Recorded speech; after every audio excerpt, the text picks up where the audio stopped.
Caros irmãos e irmãs, nós queremos mais uma vez acolher a palavra de Deus que nós acabamos de ouvir.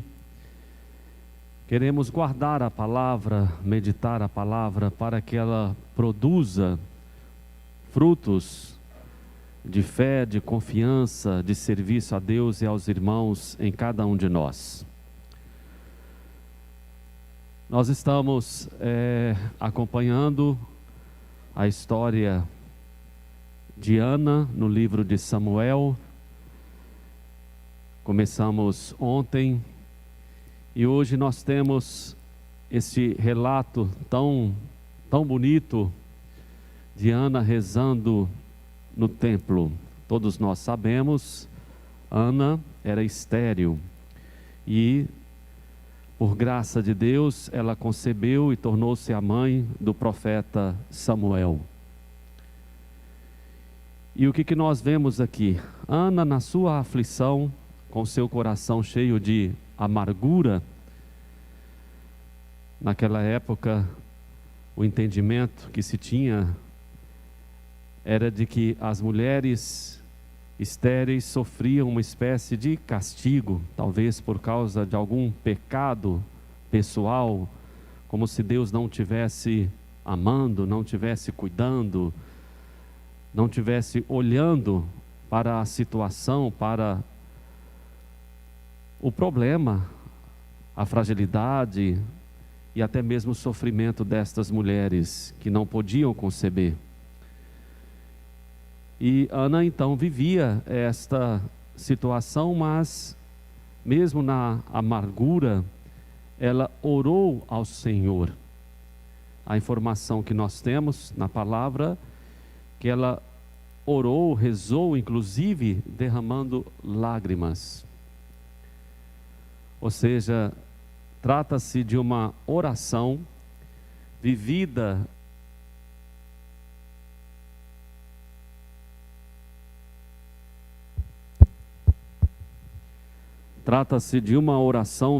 na aflição, na tribulação, mas assim mesmo uma oração marcada pela confiança, pelo espírito de entrega.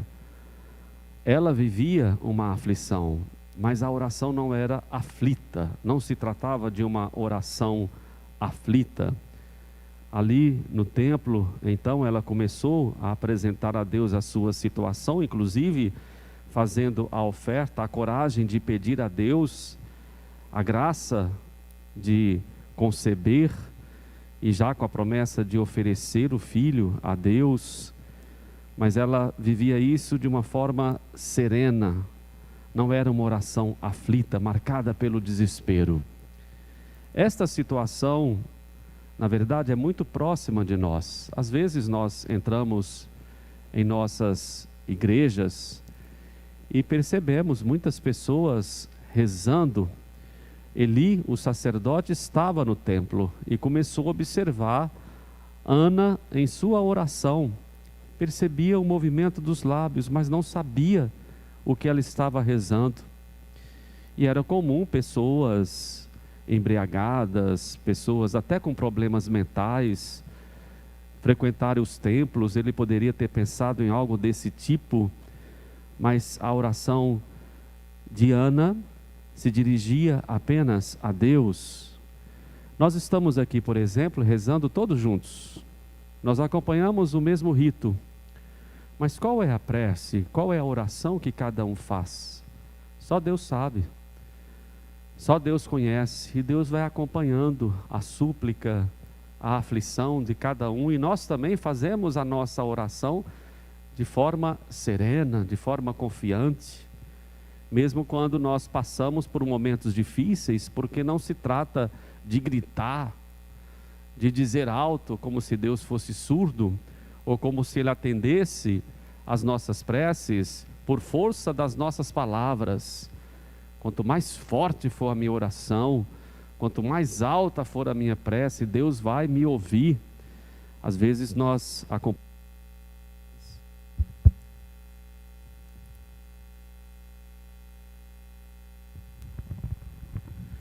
Às vezes nós acompanhamos algumas práticas de oração que vão nessa direção, né? A oração forte é a oração barulhenta. E nós realmente temos que aprender com Ana e com tantas outras mulheres que viveram esta mesma situação e que rezaram de forma serena, de forma confiante. Eli, o sacerdote, nem ele mesmo tinha condições de saber, de acompanhar o que a pessoa estava rezando. E é muito bonito quando você entra na igreja, eu estava dizendo isso, e quando você vê que às vezes algumas pessoas passando tanto tempo na igreja, como Ana, fazendo a prece somente para Deus, ali de forma silenciosa, gastando 30 minutos, 1 hora, o tempo que a pessoa dispõe para isso, mas uma oração que ninguém mais acompanha senão o próprio Deus, a oração silenciosa, a oração pessoal, né? A prece de confiança em Deus, como Ana. Nós vimos aqui que depois ela recebeu a graça de uma bênção, ela estava no templo, o sacerdote Eli, então chegou dizendo para ela: vá em paz, e que o Deus de Israel te conceda o que lhe pediste. Tão bonito também quando nós pedimos essa bênção, quando recebemos a bênção na hora da celebração. Estou dizendo isso porque a oração comunitária, ela não dispensa a oração pessoal. Quando nós estamos rezando a liturgia, rezando a missa, nós acompanhamos preces comuns, nós acompanhamos orações comuns, nós acompanhamos o mesmo rito. É como se todo mundo estivesse na mesma situação, mas não é bem assim. Cada um faz a sua oração, cada um celebra a missa, acompanha a missa de acordo com a sua aflição, de acordo com a sua realidade. Nós não percebemos as diferenças. É como se todos estivessem pedindo a mesma coisa, mas Deus vai acompanhando a intenção silenciosa, a prece silenciosa, serena, confiante de cada coração, de cada pessoa, e cada palavra também vai orientando, né, a nossa vida. A gente vai percebendo também de forma diferente aquilo que é dito para todos, mas cada um assimila aquilo que está mais de acordo com a sua situação, o momento em que está vivendo. Isso para dizer que a oração comunitária é importante, mas a pessoa na oração comunitária, na celebração litúrgica, que parece ser um rito bastante fechado, bastante, vamos assim dizer, determinado, mas ali a pessoa consegue fazer a sua experiência de fé, a sua experiência de oração. E por que nós podemos e devemos rezar assim? Porque a nossa confiança está depositada em Jesus, não na força das nossas palavras. Nós acreditamos em Jesus, nós acreditamos no Filho do Homem, nós acreditamos nas graças que nós recebemos dele, tudo o que ele realizou para a nossa salvação, para a nossa santificação, para a felicidade de todos. No Evangelho, nós acompanhamos hoje, estamos iniciando a leitura do Evangelho de São Marcos, e São Marcos, ele apresenta Jesus como grande mestre, aquele que traz um grande ensinamento para o povo de Deus, para Israel, né, para os seres humanos, para todos nós.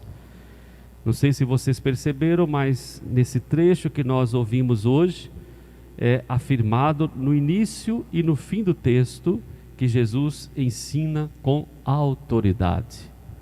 Todos ficavam admirados com o seu ensinamento, pois ensinava como quem tem autoridade. Isso está dito no início do texto que nós ouvimos.